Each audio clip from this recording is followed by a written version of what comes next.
और कहीं ना कहीं उसका खामियाजा और दर्द हमें भुगतना पड़ा। डीएपी का हर कम है तो हमारी ओर से दिल से जोहार सब है। वही एक ही बात सबने की है और वही बात को मैं दोहराऊंगा तो मजा नहीं आने वाला है। यार और बीएपी के सबसे बारे में पहले तो बताइए। मैं आपको बता दूं बीएपी का कि कौन मैं जिनकी आवाज बन करके आगे आया हूं आपके विचार वो हाजी सलीम साहब है और हमारे कालू चाचा पठान साहब है। देख के तो समझो कि फिर वही बात कर रहे हैं, उन्हीं का बच्चा हूं। उसके बाद में ये सब निर्णय बहुत सारा कौम का दर्द है। सबसे पहले हमारे मुआशरे के अंदर मेरे ये बात है कि हमारा जितना भी मुआशरा है, चाहे प्रतापगढ़ हो, बांसवाड़ा हो, दिगर देहात हो, कि कुल मिलाकर के हमारी जो कौम है वो गूंगी हो चुकी है। खामोशी इख्तियार कर ली, हर मामले में चुप्पी साध ली है। हक हक के लिए लड़ते नहीं, हक बयानी हम करते नहीं है। इसी कारण से हम और यही कारण रहा कि 70 साल से जैसे कि बहुत सारे हमारे भाई किसान भी बैठे हैं और हम भी काश्तकारी हैं, बाप दादाओं से खेती बाड़ी का हमारा काम रहा। भाई में कहीं तो हमसे ज्यादा डीएपी कोई नहीं समझता होगा, डीएपी यूरिया। मेरे बेटा तो डीएपी यूरिया फसल में इसलिए डाला जाता है, और डाला जाता है कि कहीं ना कहीं वो फसल के जो कीटाणु हैं सलाम वो उसको नष्ट कर दे और फसल कहीं ना कहीं हमारी बर्बाद ना हो। तो जो डीएपी का जो काम किया है वो उसको मैं कांग्रेस मानता हूं कि हम हमारी डीएपी इस्तेमाल करते थे हमारी फसलों के लिए, कि हमारी फसलों के अंदर जो कीटाणु है वो उसको नष्ट करे डीएपी और हमारी फसल लहराए चारों तरफ। लेकिन यहाँ पर जो काम खाद डीएपी को करना था वो उसने उल्टा काम किया है। डीएपी ने क्या किया कि कीटाणुओं को नष्ट करने की जगह उसने हमारी पूरी की पूरी फसलें नष्ट कर दी है और फसलों के साथ साथ हमारी नस्लें भी नष्ट कर दी है। तो अब मैं मेरी कौम से सिर्फ एक ही जुमला कहना चाहता हूं कि अब भी समझ जाओ जाना चाहिए। और एक ही बात यह है कि डीएपी भगाओ और बीएपी लाओ, डीएपी भगाओ और बीएपी लाओ। और 70 साल का जो कैरियर है, 75 में जो हमारे साथ हुआ, जो आपके साथ हुआ, हमारे बाप दादाओं के साथ हुआ है, वो आप सबने देखा है।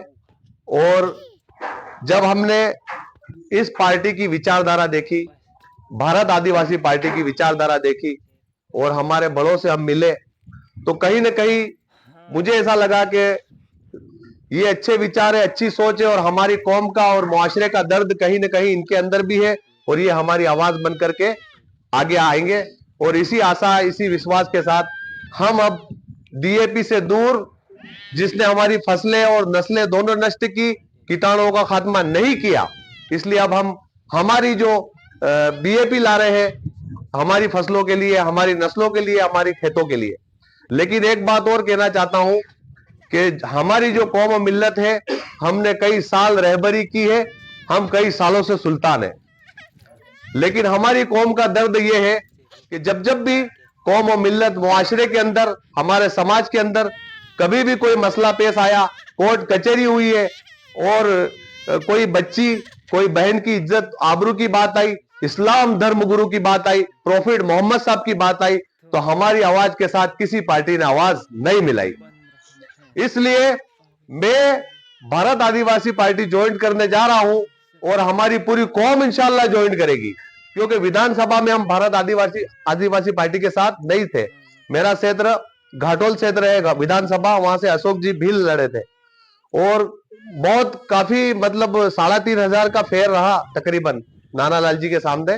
तो हम कहीं ना कहीं कांग्रेस के हमारे बाप दादाओं के साथ परंपरागत जुड़े हुए थे।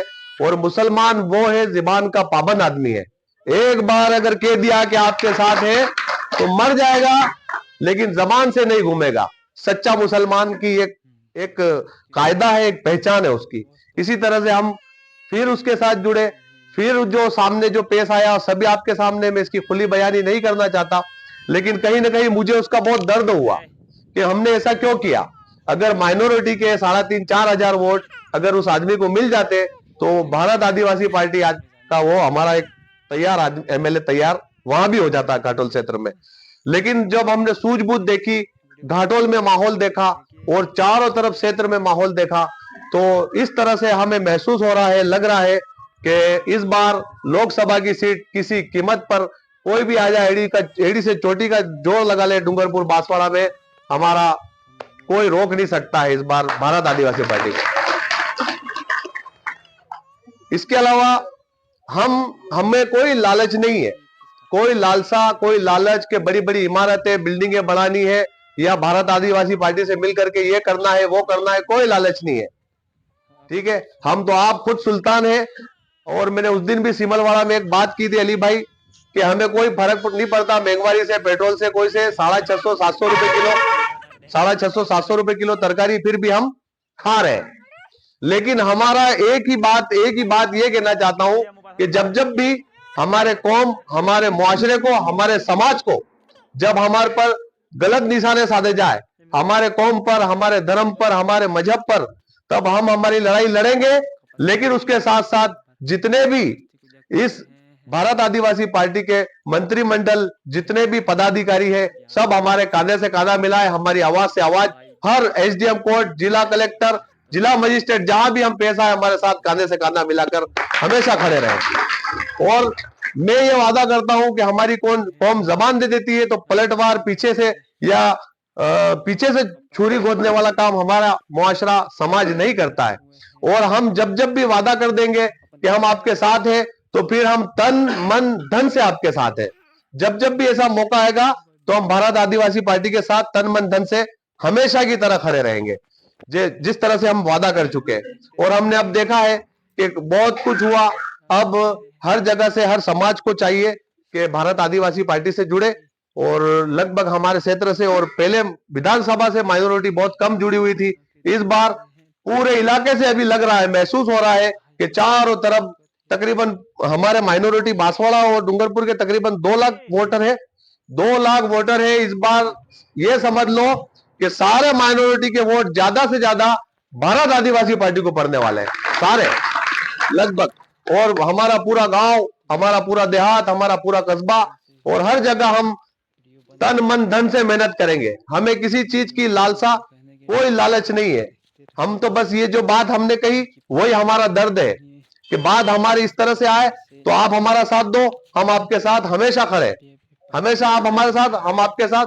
बहुत ज्यादा बोल गया, बड़ी बड़ी मैंने सोचा था बड़ी सभा होगी, वो सब होंगे मांगू दादा वगैरह, लेकिन उसके अंदर बात करेंगे। लेकिन खैर, जब मौका मैसर आएगा तो हम अपनी बात खुल के रखेंगे। और मेरी जितने भी हमारे माइनॉरिटी समाज जो बैठा हुआ है, प्रतापगढ़ जिले का है, बांसवाड़ा के कम लोग हैं, तो जहां जहां से भी तशरीफ लाए, आप सब से एक ही बात ये कहना चाहता हूं कि अब भी न संभले तो मिट जाओगे ए हिंदी मुसलमानों, अब भी न संभलोगे तो मिट जाओगे हिंदी मुसलमानों, तुम्हारी दास्तां तक में होगी दास्तानों में।